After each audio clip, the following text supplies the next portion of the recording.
बिस्मिल्लाह इन्नल हम्दुलिल्लाह नहमदुहु व नस्तईनुहु व नस्तगफिरुहु व नऊज़ु बिल्लाहि मिन शुरूरि अनफुसिना व मिन सय्यिआति अमालिना मैं यहदिल्लाहु फला मुदिल्ल लहु व मैं युद्लिल फला हादिय लहु व अशहदु अल्ला इलाहा इल्लल्लाहु वहदहु ला शरीका लहु व अशहदु अन्ना मुहम्मदन अब्दुहु व रसूलुहु अम्मा बाद फ़इन्न खैरल हदीस किताबुल्लाह व खैरल हदी हदी मुहम्मदिन सल्लल्लाहु अलैहि वसल्लम व शर्रल उमूरि मुहदसातुहा वकुल्ल मुहदसातिन बिदा वकुल्ल बिदातिन दलाला वकुल्ल दलालातिन फिन्नार।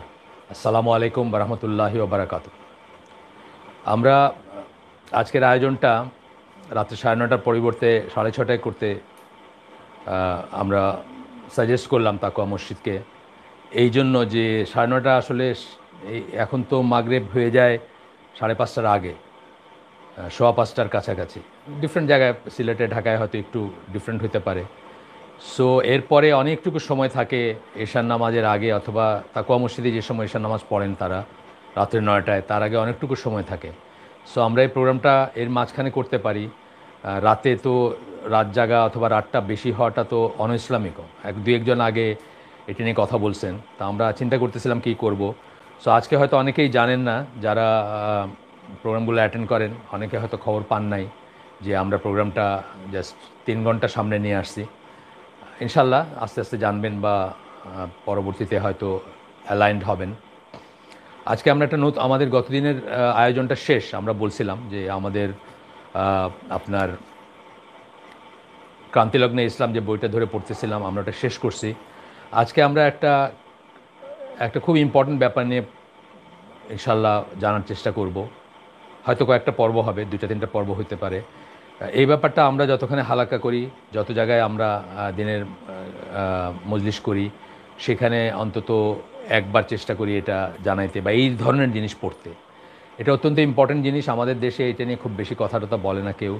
জেনারেল মানুষের ভিতরে তো একদমই বলা হয় না।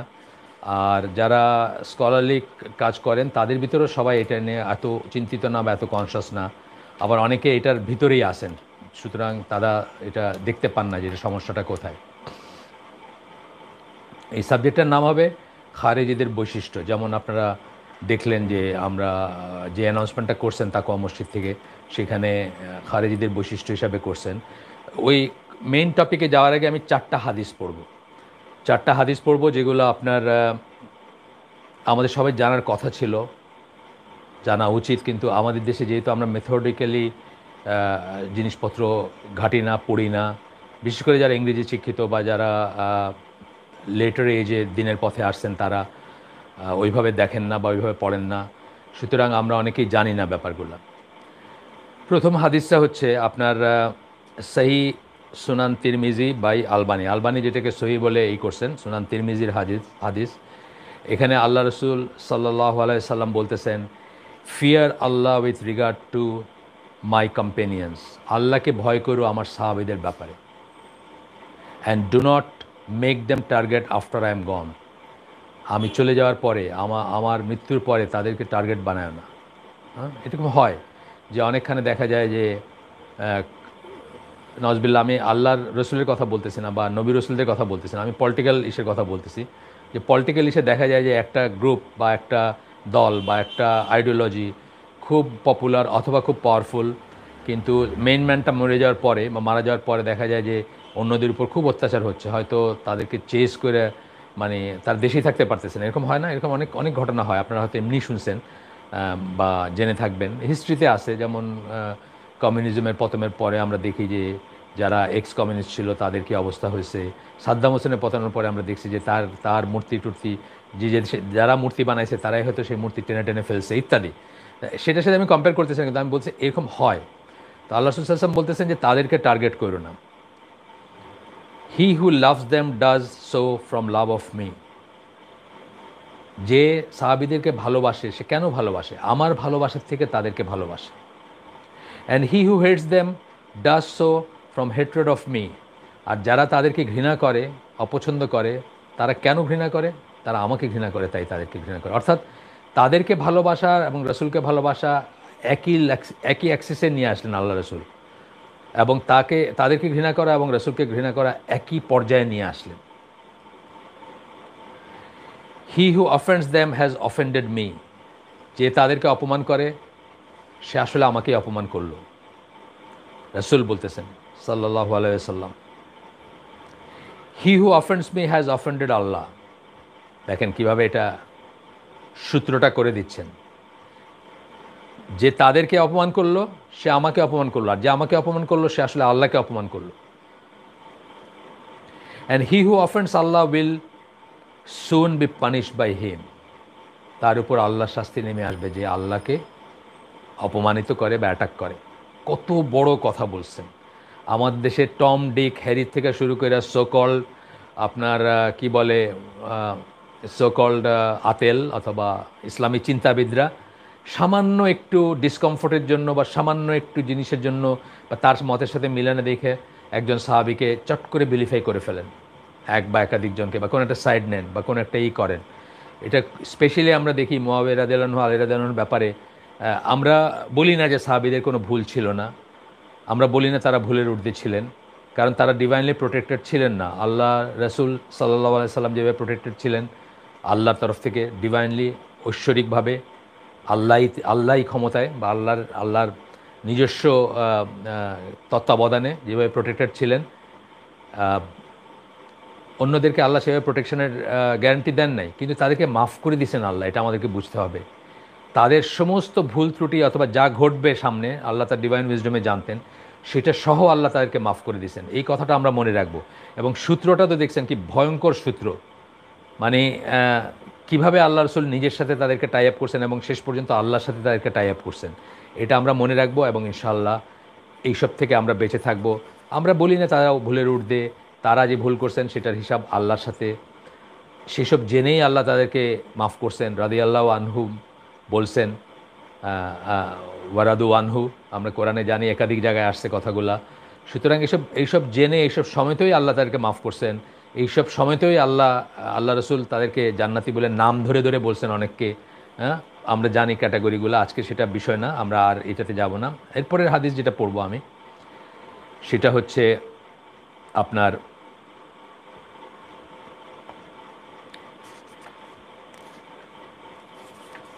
এরপরে আমরা আরেকটা হাদিস পড়ব, সেটা হচ্ছে রাসূল সাল্লাল্লাহু আলাইহি ওয়াসাল্লামের পজিশন নিয়ে। কেন পড়ব?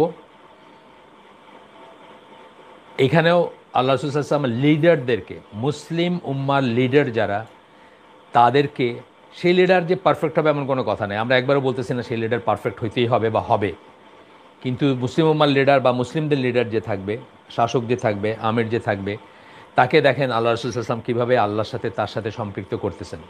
এটা হচ্ছে বুখারী এবং মুসলিম দুইটারই হাদিস। এগুলো আমরা পড়ি না, এগুলো আমরা জানি না, এগুলো আমরা জানি নাই। সেই জন্য আমাদের এই পলিটিক্যাল বলেন অথবা খারিজিদের কথা যখন আসতেছে তখন পলিটিক্যাল আসবে, পলিটিক্যাল ব্যাপারে বা আমরা রাষ্ট্রযন্ত্র সম্বন্ধে কি ভিউ নিব বা রাষ্ট্র নায়ক অথবা লিডারদের ব্যাপারে কি স্ট্যান্ড থাকবে আমাদের, এগুলো আমরা পড়ি না, জানি না। বাংলাদেশ তো একদমই পড়াশোনা না এগুলো। আমি তো হয়তো 50 ইয়ার্স বয়সেও হয়তো জানি না এগুলা যে এই সমস্ত জিনিস আছে। এবং আমরা তো এই দেশে বড় হয়েছি, আমরা এই দেশের প্রচলিত যে মন মানসিকতা তার ভিতর বড় হয়েছে, প্রচলিত পলিটিক্স শিখে বড় হয়েছে বা দেখে বড় হয়েছে। এই হাদিসটা হচ্ছে বুখারী মুসলিমের হাদিস। দেখেন আল্লাহ রসুল সাল্লাল্লাহু আলাইহি সাল্লাম কী বলতেছেন, হুয়েভার ওবেজ মি ওবেজ আল্লাহ, যে আমাকে মানে সে আল্লাহকে মানে। এই কথাটা অন্য জায়গায় আসছে, আমরা সূরা নিসার 80 নম্বর আয়াত অনেকবারই রেফার করছি এই মজলিসে বা অন্যখানে। খুব ইম্পর্ট্যান্ট একটা আয়াত। এই কথা কেবল একজনের ব্যাপারেই কোরআনে বলা হয়েছে, যে তাকে মানলো সে আল্লাহকে মানলো। আল্লাহ রসুল সেই কথাটাই বলতেছেন, হুয়েভার ওবেজ মি ওবেজ আল্লাহ, যে আমাকে মানে সে আল্লাহকে মানে। অ্যান্ড হুয়েভার ডিসওবেজ মি ডিসওবেজ আল্লাহ। একদম প্লেন কথা, যে আমাকে মানলো সে আল্লাহকে মানলো, যে আমাকে মানলো সে আল্লাহকে মানলো না। একেবারে ওয়ান রিলেশন আর কি, কোনো নাই, মাঝখানে কোনো ইফ অ্যান্ড বাট নাই। Whoever obeys the leader obeys me. দেখেন কিভাবে যুক্ত করে দিচ্ছেন, কত ভয়ঙ্কর কথা। হ্যাঁ, সেই লিডার কে সেটাতে আমরা পরে আসতেছি, আগে এটা পড়ে নেই, তারপর সেটারও দুটা হাদিস পড়বো আমরা, যে এই যে লিডার সে কতক্ষণ পর্যন্ত তাকে আমরা লিডার মনে করব, মুসলিমদের লিডার মনে করবো, সেখানে আমরা পরে আসতেছি। Whoever obeys me, sorry, whoever obeys the leader, যে লিডারকে মানলো, আমিরকে মানলো, শাসককে মানলো, নেতাকে মানলো, ওবেজ মি, আমাকে মানলো সে বা আমাকে মানে। And whoever disobeys the leader disobeys me, যে লিডারকে অমান্য করলো সে আসলে আমাকে অমান্য করলো। আমরা খারেজিদের বৈশিষ্ট্যের পটভূমিতে পড়তেছি এগুলা, দেখবো আমরা কি করে খারেজিরা এই সমস্ত হাদিসগুলোকে পাশ কাটায় যায়। 4টা হাদিস পড়বো বলছিলাম। 3 নম্বরটা হচ্ছে মুসলিমের হাদিস, সবকটা সহি হাদিস কিন্তু যেগুলো পড়তেছি আমরা। 3 নম্বরটা হচ্ছে মুসলিমের হাদিস, the best of your leaders are those whom you love and who love you. সবচেয়ে ভালো লিডার আমাদের যারা মুসলিমদের, তারা হচ্ছে যারা আমাদেরকে ভালোবাসে, আমরা যাদের ভালোবাসি। এটা আজকাল খুব কমে গেছে এই ক্যাটাগরি, খুবই কম এই ক্যাটাগরি, নাই বললেই চলে, নাই বললেই চলে। আজকাল হচ্ছে ঠিক উল্টাটা পড়বো আমরা, ওটাও আসবে। Who prays for you and you pray for them, যারা তোমার জন্য, তোমাদের জন্য দোয়া করে এবং তোমরাও তাদের জন্য দোয়া করো। আমার মনে হয় এটা মাইক্রোস্কোপ দিয়ে খুঁজতে হবে যে পৃথিবীর কোন দেশে কখন কবে মানুষজন তাদের লিডারদের জন্য দোয়া করছে, মানে মন থেকে দোয়া করছে। এই ইসের দোয়া না, মানে কি বলে, রাষ্ট্রীয় অ্যারেঞ্জমেন্টে দোয়া হয়, অনেক জায়গায় হয়, মানে আমি আর নাম বলতে চাই না, যাই হোক অনেক মুসলিম দেশে হয় রাষ্ট্রীয় অ্যারেঞ্জমেন্টে দোয়া হয়, সেই দোয়া, সেটার কথা আমি বলতেছি না। বা দোয়া না করলে আপনার চাকরি থাকবে না বা কল্লা থাকবে না, সেই ধরনের দোয়ার কথা আমি বলতেছি না। আমি বলতেছি যে রিয়েলি ভালোবেসে, ভালোবাসার কথাটা যেহেতু বলছেন, ভালোবেসে দোয়ার কথা আসতেছে এখানে। The worst of your leader, সবচেয়ে খারাপ আপনার যেগুলো নেতা, আর those whom you hate and who hate you, যাদেরকে তোমরা ঘৃণা করো এবং যারা তোমাদেরকে ঘৃণা করে। Whom you curse and they curse you, তোমরা লানত করো বা বরদোয়া করো, হ্যাঁ, এবং তারাও তোমাদেরকে বরদোয়া করে, তারাও তোমাদের উপর বীতশ্রদ্ধ, তোমাদের উপর রাগান্বিত। তখন সাহাবীরা জিজ্ঞেস করলেন, হে আল্লাহ রসুল, শুড বি নট, মানে আমরা কি তাদেরকে তরবারি দিয়ে সিধা করব না, তরবারি দিয়ে স্ট্রেটেন আপ করবো না? এটা জিজ্ঞেস করলেন সাহাবীরা। হি সেড নো, আল্লাহ রসুল বলেন না, so long as they establish regular prayer among you, যতদিন তারা তোমাদের মাঝে নিয়মিত সালাত কায়েম করে। If you see your leaders doing something that you dislike, তুমি যদি দেখো যে, তোমরা যদি দেখো যে তোমাদের লিডার এমন কিছু করতেছে, সাহাবীদেরকে বলতেছেন কিন্তু এগুলো, যে তোমরা পছন্দ করতেছো না, দেন হেট দ্য অ্যাকশন, কাজটাকে ঘৃণা করো, but do not break your allegiance, কিন্তু বায়াত বা আনুগত্য প্রত্যাহার করো না। অর্থাৎ অপছন্দনীয়। অন্য হাদিসে আসছে যে তোমার পিঠে যদি 2 গা লাগায়ও, হ্যাঁ, এরকম এরকম কথা আসছে, তার রাইট তাকে দিয়ে দিও, তোমার রাইট তুমি আল্লাহর কাছে চাই। অন্য হাদিসে আসছে, আজকে আমরা সেটা পড়বো না। এই হাদিসটা পড়লাম, এখানে কি কন্ডিশন দিছেন, কতক্ষণ লিডার, যতক্ষণ সে সালাত কায়েম করে না। তো মনে হইতে পারে যে কই আমাদের দেশগুলোতে তো আমরা দেখি না। সালাত কায়েম করা বলতে এক একখানে এক এক ডেফিনেশন আছে, মানে এক একজনের কাছে এক এক ডেফিনেশন আছে, political definition, near political, semi political definition আছে। আমরা সেটা আজকের বিষয়বস্তু না, এটা আমরা অন্য একদিন পড়বো, সালাত কায়েম বলতে কী বোঝায়, আমাদের প্রসঙ্গে আসবে, অন্য অন্য আয়োজনে আসবে। আচ্ছা, এরপরে দেখেন মুসলিমেরই একটা হাদিস, যেখানে এই কনফিউশনটিকেও দূর হয়ে যাবে যে সালাত কায়েম বলতে কি বুঝবেন। সে কি মসজিদে রেগুলার 5 ওয়াক্ত সালাত পড়তেছে, মানুষকে পড়াইতেছে, নিজে ইমামতি করতেছে, নাকি প্রত্যেকটা পাড়ায় পাড়ায় রুল জারি করছে যে সবাইকে মসজিদে গিয়ে জামাতে সালাত আদায় করতে হবে। এই সমস্ত কিছু বোঝায় কি না, এরকম কনফিউশন এর অবসান ঘটলো এর পরের হাদিসটাতে, ওইটাও মুসলিমের হাদিস। ওইটাতে আল্লাহ রাসূল সাল্লাল্লাহু আলাইহি ওয়াসাল্লাম বলতেছেন, there will be appointed over you rulers some of whom you like, you will like, তোমাদের উপরে এমন নেতা দেওয়া হবে, দেওয়া হবে মানে কে দেন, নেতা কে, কে বসায় আমাদের উপর। এটা কিন্তু ইসলামী বুঝ এবং আহলে সুন্নাত জামার বুঝ, যে নেতা আমাদের উপর বসান কে, আল্লাহ বসান, আমরা যা ডিজার্ভ করি সেই অনুযায়ী আমাদের উপর বসান। এটা কিন্তু রেজিগনেশনের ব্যাপার না, এটা ইসলামী বিশ্বাসের মূলে রয়েছে এই জিনিসটা, যে আমরা যা ডিজার্ভ করি সেই অনুযায়ী বসান।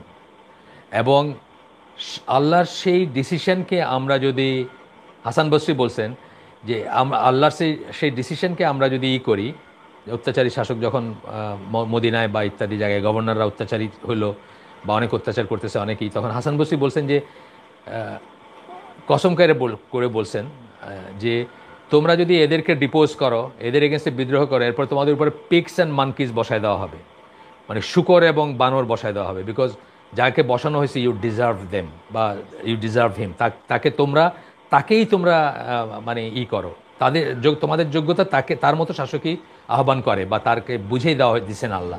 এইটা কিন্তু আহলে সুন্নাত জামার একটা বুঝ। এই বুঝটা আজকে যদি আমি রাস্তায় দাঁড়ায় বলি, বাংলাদেশের রাস্তায় বা পাকিস্তানের রাস্তায় বা ইন্ডিয়ার রাস্তায় যদি বলি, ইন্ডিয়ার রাস্তা অবশ্য ইন্ডিয়ার ব্যাপারটা আলাদা, ইন্ডিয়া তো কাফের দেশ, বাট যে কোনো একটা মুসলিম দেশে যদি আমরা বলি, মানুষ বলবে তুমি সরকারের দালাল, তুমি সরকার দালালি করতেছো, তোমার পয়সা দিচ্ছে এইসব কথা বলার জন্য। কিন্তু ব্যাপারটা তা না, আসলেও কিন্তু তাই, আসলেও তাই। আমাদের উপরে অত্যাচারী শাসক, হাদিসে পড়ছেন না যে অত্যাচারী শাসক কখন আল্লাহ বসান? যখন আপনি ওজনে কম দেন, ওজনে কম দেন যখন। মুসলিম উম্মাহ in general, Bangladesh in particular, প্রতিটি মানুষ তার কর্মক্ষেত্রে ওজনে কম দিয়ে যাচ্ছে। প্রতিটি মানুষ 5টা পর্যন্ত অফিস করা থাকলে 2টার সময় সে বাড়ি চলে যেতেছে। 7 দিন এর ভিতরে 5 দিন যদি তার থাকে, অফিস ডে থাকে, 2 দিন হলিডে থাকে, সে ওই 5 নাম্বার দিনের অর্ধেকে চলে যেতেছে আর প্রথম দিনের অর্ধেকে আসতেছে বাড়ির থেকে। প্রতিটি মানুষ প্রতিটি ক্ষেত্রে ওজনে কম দিচ্ছে, উইদাউট রিয়েলাইজিং বলবো না, রিয়েলাইজ করবে না কেন, অন্য নিজেরটা তো খুব রিয়েলাইজ করে। নিজে যখন দোকানে যায় মাংসের, আবার বাসায় একটা বাটখারা রাখে, অনেকে বাসায় পাল্লা রাখে। আইনা ওই মাংসের দোকানের খুব বদনাম আছে, গোশতের দোকানের আর কি, যে গোশতের দোকানে কসাইরা এই গোশত চুরি করে, তো বাসায় অনেকেই একটা পাল্লা রাখে, বাটখারা রাখে, যে ওইটা আইনা আবার বাসায় মাপবে। তো এইটার মুতাফফিফিনের বৈশিষ্ট্য এগুলো, যে নিজেরটা এসে বাসায় মাপে কিন্তু অন্যটা দেওয়ার সময় হিসাব করে না যে ওজনে কম দিচ্ছে কিনা। ফিরে যায় হাদিসে, there will be appointed over you rulers, some of whom you like and others whom you will dislike. কিছু তোমরা পছন্দ করবা, কিছুকে অপছন্দ করবা। আমরা দেখি হঠাৎ করে দেখেন হয়তো বহুদিন পরে একটা লিডার আসে যেটার জন্য আপনি পছন্দ করেন। যেমন সৌদি আরবের যে হায়ারার্কি আছে, সেখানে ফয়সাল বিন আব্দুল আজিজ, অনেকেই বলেন যে এই লোকটার ভিতরে অনেক মানবিক গুণাবলী ছিল, বিয়া শাদীর দিক দিয়েও সে সবচেয়ে সর্বকনিষ্ঠ ছিল, অর্থাৎ মাত্র একটা বই ছিল তার, এবং শিক্ষা দীক্ষার জন্য অনেক কিছু করে গেছে, অনেকেই তার কথা বলেন। তার মানে কি, একটু ভালো হলেই মানুষ কিন্তু ভালো বলবে। মানুষ যে ভালোকেও খারাপ বলে তা না কিন্তু, অথবা খারাপকেও ভালো বলে তাও না কিন্তু। গণমানুষ যারা, তারা ভালোকে ভালোই বলে, খারাপকে মানে অন অ্যান অ্যাভারেজ আমি বলতেছি। The one who dislikes what they do will be free of blame. খুব ইম্পর্ট্যান্ট একটা কথা বলতেছেন। যখন কোনো একটা খারাপ কাজ করবে শাসক, আল্লাহর একটা আইন চেঞ্জ করে ফেললো, আল্লাহ বিরোধিতা করলো, ইসলাম বিরোধী কোনো একটা নিয়ম চালু করে দিল, অথবা ইসলামের কোনো একটা জিনিসকে হরণ করলো, হিজাব ব্যান করে দিল, ধরেন একটা ইসলামিক দেশে আছে, তুরস্কে করছে না, করছে, এখন অনেক কষ্টে ফিরে আসতেছে সেই জায়গায়, বাট তারপরে খুব কষ্ট হচ্ছে, প্রচণ্ড সমালোচনা আছে। তুরস্কের সেকুলারিস্ট এবং হাফ কাফির ফুল কাফির যারা আছে তাদের ভিতরে প্রচণ্ড সমালোচনা আছে, যেটুকুই হচ্ছে। তুরস্ক এখনও পৃথিবীর সবচেয়ে অশ্লীল দেশগুলোর একটা, এবং মুসলিম দেশদের ভিতরে তো হায়েস্ট অর্ডারের অশ্লীলতা তাদের। কিন্তু যখন প্রথম এটাকে হরণ করছে তখন কি এই কথাই বলতেছেন আল্লাহ রসুল, the one who dislikes what they do will be free of blame. যারা অপছন্দ করবে তারা বেঁচে যাবে দোষ থেকে, তাদেরকে দোষ দেওয়া দেবে না, ব্লেম মানে তারা অপছন্দ করলে বেঁচে যাবে তারা। The one who ডিনাউন্সেস that will be safe. Say safe যে ডিনাউন্স করলো, অর্থাৎ যে সেটাকে প্রত্যাখ্যান করলো, প্রতিবাদ করলো, বলল যে এটা ঠিক না, সে safe. But the one who approves of that and follow them will be in peril. কিন্তু সেই ইসলাম বিরোধী জিনিসগুলোকে যে অ্যাপ্রুভ করলো এবং তাকে অনুসরণ করলো, হিজাব নিষিদ্ধ হইলো, বাহবা দিল যে একটা কামের কাম করছেন কামাল আতাতুর্ক, আপনি দেশটারে বাঁচায় দিছেন, মানে ইসলামের একটা জিনিস কইরা, তাহলে তার কি অবস্থা হবে? And follows them will be in peril. ধ্বংস হয়ে যাবে, সে ধ্বংস হয়ে যাবে, নিশ্চিহ্ন হয়ে যাবে। ধ্বংস বলতে বেসিক্যালি আখেরাতে ধ্বংস বলা হচ্ছে, হ্যাঁ, জাহান্নামি বা ধ্বংস। দে সেড, তারা মানে কারা? সাহাবীরা বললেন, ও মেসেঞ্জার অফ আল্লাহ, হে আল্লাহ রসুল, should be not fight them, আমরা কি তাদের সাথে যুদ্ধ করব না, তরবারি দিয়ে যুদ্ধ করব না, বা তাদেরকেই করব না? হি সেড, আল্লাহ রসুল কি বললেন? এত কিছু বলার পরে কি বলতেছেন শোনেন, এটা খুব খেয়াল করে শোনার কথা আমাদের।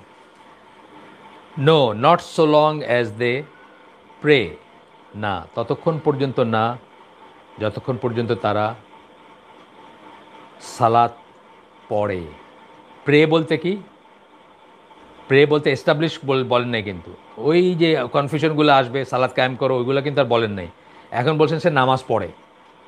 তাইলে দেখেন বের মিনিমাম একটা জিনিস যেটা হচ্ছে একটা মুসলিম দেশের চিহ্ন, যে কোনো দেশের একটা মুসলিম দেশ, আমি শুনতেছিলাম কয়দিন আগে একটা মুসলিম দেশের এখনও পর্যন্ত প্রধান কারণ যে জন্য আপনি মুসলিম বলেন তাদেরকে, সেটা হচ্ছে যে আজান, ফ্রি আজান, হ্যাঁ সর্বত্র আজান, ফ্রি আজান, ঘরের ভিতর লুকায় চুরি করে আজান না, আর ফ্রি মসজিদে যাওয়া অথবা যাইতে পারা।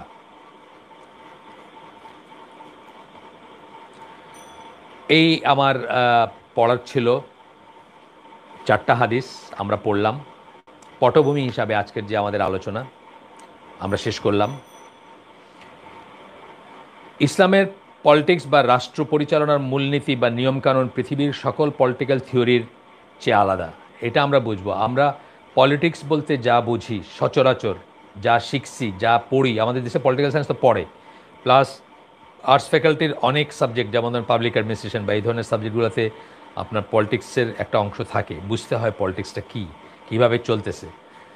এই যে পলিটিক্স আমরা সচরাচর সারা পৃথিবীময় দেখি, এই যে ফ্রান্সে আজকে যেসব চলতেছে অথবা সারা পৃথিবীময় আজকে আমেরিকায় যা চলতেছে, আমেরিকার ইলেকশন হচ্ছে, আপনারা দেখতেছেন কী চলতেছে বা কী চলে, এই পলিটিক্সের সাথে আসলে ইসলামের কোনো সম্পর্ক নাই। এইটা আমরা শিখি নাই। আমরা জিন্দাবাদের দেশে বড় হয়েছি, আমরা হরতালের দেশে বড় হয়েছি, আমরা জ্বালাও পোড়ার দেশে বড় হয়েছি, মিছিলের দেশে বড় হয়েছি, বিপ্লবের দেশে বড় হয়েছি, অভ্যুত্থানের দেশে বড় হয়েছি। আমাদের কাছে অত্যন্ত স্বাভাবিক জিনিস এগুলা এবং নাগরিক অধিকারের অংশ মনে হয়, কারণ আমরা ইসলামের সাথে অ্যালাইন না, ইসলামিক অরিয়েন্টেশন নাই আমাদের, ইসলামিক জ্ঞান নাই আমাদের, ইসলাম সম্বন্ধে জ্ঞান নেই আমাদের, ইসলামের আকিদা এবং মানহাজ সম্বন্ধে জ্ঞান নেই আমাদের। এই পলিটিক্সের সাথে আমাদের আসলে কোনো সম্পর্ক নেই।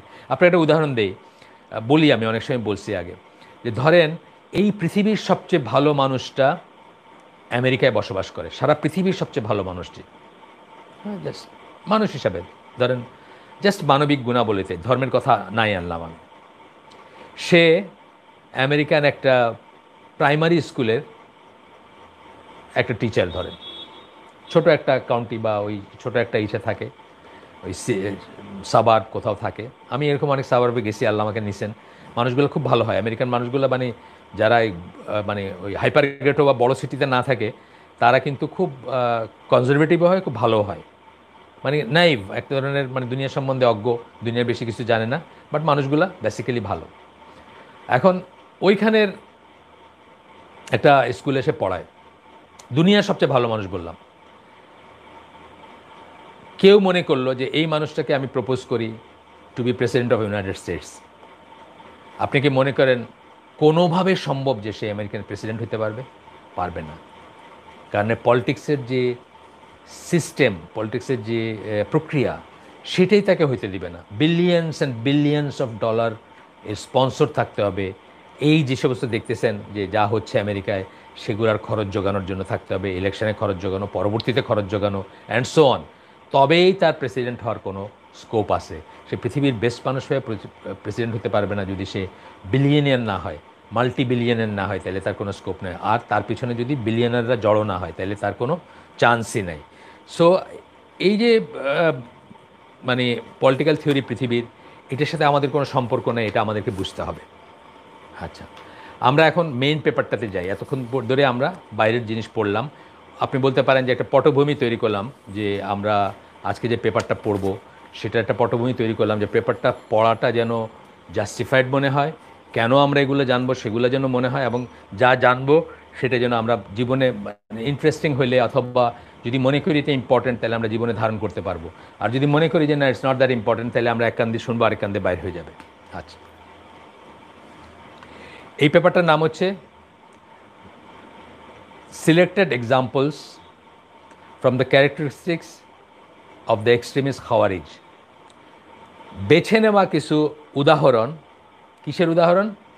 খারেজিদের বৈশিষ্ট্যর, খারেজি এক্সট্রিমিস্ট চরমপন্থী খারেজিদের বৈশিষ্ট্যের কতগুলো সিলেক্টেড এক্সাম্পল, সব পড়বো না আমরা, কতগুলো জিনিস পড়বো আমরা ইনশাআল্লাহ।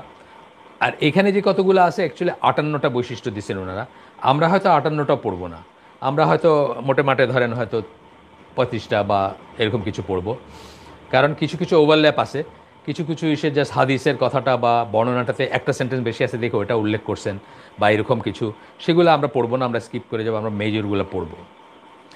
এই বইটা কম্পাইল করছেন এবং প্রিপেয়ার করছেন যিনি, তার নাম হচ্ছে আবু আব্দুর রহমান আদিল বিন আলী আল ফুরায়দান, যিনি এটাকে কম্পাইল করছেন, যে বইটা লিখছেন, মানে যেটা বুকলেট বলেন যাই বলেন, যেটা অ্যারাবিক সেটা যিনি করছেন। আর রেড অ্যান্ড রিভাইজড বাই, আরবিগুলোতে এটা খুব ইম্পর্টেন্ট জিনিস, আরবি পেপারগুলোতে দেখতে হবে যে বড় আলেম যাদেরকে মনে করা হয় তারা কেউ কি এটা পড়ছেন কি না, এবং পড়লে তারা তাদের দায়িত্ব পালন করেন, ভুল থাকলে ভুল শুধরায় দেন, অ্যাড করার কিছু থাকলে অ্যাড করেন, তবেই কেবল তাদের নামটা সেখানে আসে, যে তারা যেভাবে এখানে নাম আসছে, read and reviewed by the noble scholar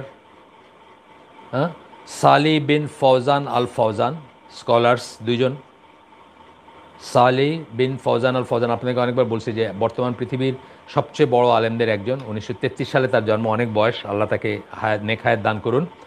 আরেকজন হচ্ছেন মোহাম্মদ বিন আব্দুর রহমান আল খুমায়েস, এই দুইজন পড়ছেন এবং রিভিউ করছেন পেপারটা। এটা আমাদের জন্য খুব ইম্পর্ট্যান্ট, কারণ এটা এই এন্ডোর্সমেন্টের জন্য আমরা কোনো একটা জিনিস সম্বন্ধে মোটামুটি শিওর থাকি যে সঠিক আকিদা মানহাজের কি না।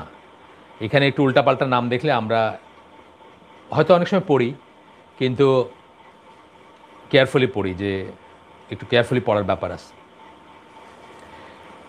এটা 2005 সালের, এটার ফার্স্ট এডিশন যেটা, সেটা প্রথম যখন বের হয় 2005 সালের নভেম্বর মাসে বের হয়েছে, 15 বছর আগের পেপার এটা।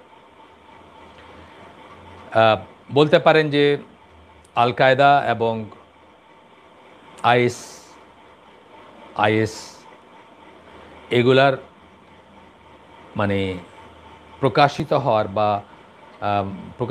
বলা উচিত না, বলা উচিত যে এগুলা খুব মেজর রোলে আসার আগের, মেজর রোলে আসার আগের না। আল কায়দা তখন অলরেডি চলে আসছে, 2001-এ আসছে, 2001-এর ঘটনার পরে তারা মানে মানে মানুষ তাদের সম্বন্ধে জানছে, বাট পরবর্তীতে যে ব্যাপারগুলা সেগুলার আগে আরও অনেক ঘটনা আছে পরের, সেগুলোর আগে। আল কায়দার কথা ভুল বললাম আমি, আল কায়দা তখন অলরেডি প্রকাশিত, পুরোপুরি প্রকাশিত বলতে গেলে, একদমই প্রকাশিত, হ্যাঁ আল কায়দা তখন একদম পুরোপুরি প্রকাশিত, বাট আইএসের তখনও নাম নিশানা নাই আর কি, এরকম না। আইএস পরবর্তীতে যা হয়েছে, এই যাবৎকালের ইতিহাসের সবচেয়ে ফিয়ার্স একটা দল হিসাবে আত্মপ্রকাশ করছিল, সেটার আগেই, সেইগুলার আগেই, সেই উত্থানের আগে যদি আমরা কারেক্টলি বলি। আচ্ছা, এরপরে আসেন, এটা ট্রান্সলেট করছেন যিনি, আবু মারিয়াম ইসমাইল আলারকন, বোঝা যাচ্ছে কনভার্টেড মুসলিম হবেন বা ওয়েস্টার্ন এশিয়ার হবেন, উনি ট্রান্সলেট করছেন অ্যারাবিক থেকে। আচ্ছা, এরপরে আমরা পেপারটাতে যাই, মেন পেপারটাতে যাচ্ছি।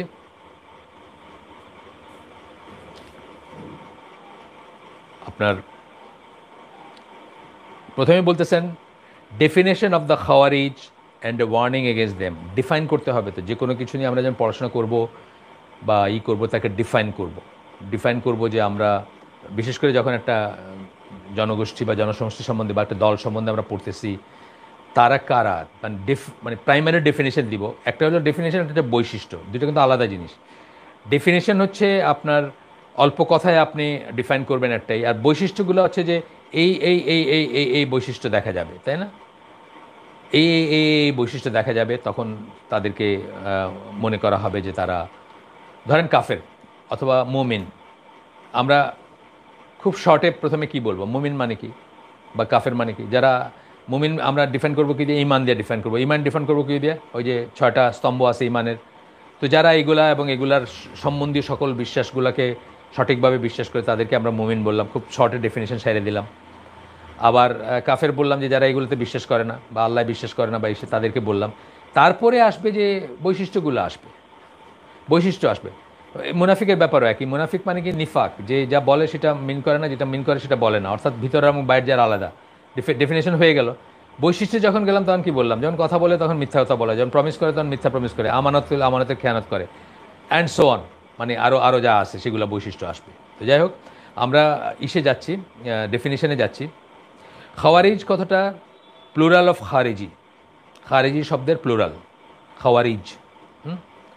এখানে আমাদের পেপারটার নাম হচ্ছে দ্য ক্যারেক্টারিস্টিক্স অফ দ্য খাওয়ারিজ, জনগোষ্ঠী বা সমষ্টি হিসাবে বলা হচ্ছে খারেজির plural. And that refers to a person that removes himself from the obedience of the true ruler. সত্যিকার রুলার, মুসলিম রুলার। কাকে মুসলিম রুলার বলবো আমরা কিন্তু শিখে আসছি হাদিসে, যে নামাজ পড়ে, বেয়ার মিনিমাম হচ্ছে ওটা, যে নামাজ পড়ে। এবং নামাজ পড়ে কি বাহ্যত নামাজ পড়ে, আপনারা ভিতরে ঢুকে দেখতে পারবেন না সে কি মুনাফিকি নামাজ পড়তেছে না রিয়েল নামাজ পড়তেছে। বাইরে যদি নামাজ পড়ে, বাইরে আপনি দেখেন যে সে নামাজ পড়ে, যেটা সবার বেলায় আমরা দেখি, ভিতরটা তার কারো আমরা দেখতে পাই না, তার মানে তাকে মুসলিম রুলার বলতে হবে। তার দোষগুণ থাকতে পারে, সেটা আলাদা কথা। আউটওয়ার্ডলি প্রোক্লেমস অপোজিশন, তার কাছ থেকে অবিডিয়েন্স আনুগত্য প্রত্যাহার করে, অর্থাৎ তার আনুগত্যে থাকে না, তার বায়াতে থাকে না, তাকে মানে না। Outwardly proclaims opposition to him, খোলাখুলি ঘোষণা করে, তার বিরোধিতা করে, মানে খোলাখুলি ওপেন ভয়েসে খোলাখুলিভাবে তার বিরোধিতা করে। And insights the people against him, এবং মানুষকে তার এগেনস্টে উত্তেজিত করে অথবা প্ররোচিত করে, লিডারের এগেনস্টে। আউটওয়ার্ডলি প্রোক্লেমস অপোজিশন কেন বললেন, আউটওয়ার্ডলি কেন বললেন, প্রোক্লেম কেন বললেন, প্রোক্লেম মানে ঘোষণা করা। আউটওয়ার্ড কেন বললেন, বাহ্যত কেন বললেন, কারণ রুলারেরকে আপনি নসিয়া করতে পারেন, রুলারের বিরোধিতা করতে পারেন, তাকে গিয়ে তার মুখের উপর কথা বলতে পারেন, তাকে সমালোচনা করতে পারেন, তাকে বোঝাইতে পারেন, তাকে নসিয়া করতে পারেন, ইসলাহ করতে পারেন। যেটা পারেন না সেটা তাকে জনসমক্ষে বেইজ্জত করতে পারেন না। ইসলামী, আবার ইসলামী পলিটিক্সের কথা আসতেছে। আমরা তো এমন একটা জায়গায় বড় হয়েছি যে রুলারকে এমন একটা জিনিস দেখতে দেখতে বড় হয়েছে। আমরা তো পাকিস্তানি আমলের কিছুটা পাইছি, হ্যাঁ, আমাদের বয়স পাকিস্তানি আমলে ধরেন 16 বা 16+ স্বাধীনতার সময়, সেটা পাইছি 71-এর ডিসেম্বরে, হ্যাঁ 16+, 16 বছর 2 মাস 3 মাস। তো আমরা তো দুইটাই দেখছি। আমাদের এখানে মনে হয়েছে যে অমুকের চামড়া তুলে নিব আমরা, ধরেন লিডারের নাম নিয়ে, এটা যে বলতে পারলো সেই সবচেয়ে সাহসী, সেই কামের কাম, সেই বাপের বেটা আর কি। এরকম একটা জিনিসে বড় হয়েছে আমরা। পাকিস্তান আমল থেকে দেখে বড়, মানে একই সংস্কৃতি চলতেছে এখনও, ডিফারেন্ট কিছু নাই, মানে একই রকমের জিনিস চলতেছে। এবং আমাদের দেশ বলে না, মুসলিম ওয়ার্ল্ডে সবখানে মোরলেস এটা, উইথ দ্য এক্সেপশন অফ 2-4টা দেশ, হয়তো 2-1টা দেশ, সৌদি আরবিয়া এবং এরকম আর 2-1টা দেশ ছাড়া, এই সংস্কৃতির ভিতরে আমরা বড় হয়েছি। আচ্ছা, 3টে কথা বললেন। একটা হলো খরুজ থেকে আসছে, খরুজ মানে বের হয়ে যাওয়া, বের হওয়া বা এক্সিট। খরুজ থেকে আসছে কথাটা, খারেজি, খাওয়ারিজ। আপনার যে, আবার পড়ি আমরা, ইম্পর্টেন্ট জিনিস, যে সত্যিকার শাসক, সত্যিকার বলতে এখানে মুসলিম শাসক বোঝাচ্ছেন, যেটা আমরা ডেফিনেশন পড়ে আসছি একটু আগে হাদিস থেকে। তার থেকে আবার মিথ্যাকার শাসক মানে কি, এখানে ব্যাপার আছে, একজন আমির থাকা অবস্থায়, ইসলামের মূলনীতি কি, একজন আমির থাকা অবস্থায় যদি আরেকজন নিজেকে আমির দাবি করে, তাহলে সেকেন্ড জনকে হত্যা করতে বলা হয়েছে। ইসলামিক স্টেট অফকোর্স ইসে না, মানে যে কোনো জায়গায় না, বা যে কোনো, যেখানে ইসলামের আইন খাটে না সেইখানে না। কেন বলছেন, ওই 1 নম্বরটাই সত্যিকার শাসক, পরে যে বিদ্রোহ করলো সে হলো বিদ্রোহী, সেই জন্য সত্যিকার শাসক কথাটা আবার আসতেছে এখানে। আচ্ছা, গেল। দে আর ডিফাইন্ড অ্যাজ, এটা একটা পরিচয় দিলেন, দিয়ে এখন ডেফিনেশন দিচ্ছেন। এই ডেফিনেশনটা হচ্ছে ডক্টর নাসিরুল আকল, ওনার কথা আমরা আগে বলছি আপনাদের যদি মনে থাকে।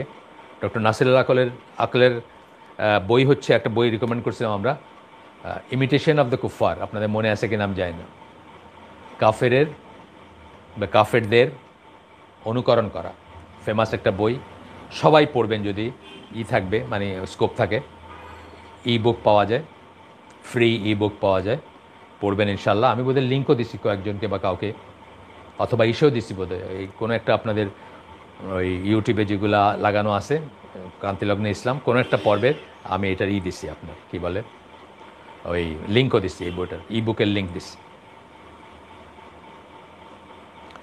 ডেফিনেশন পড়তেছি এখন, কিতাবি ডেফিনেশন নাসরুল আকালের বই থেকে, ডক্টর নাসির আল আকালের বই থেকে।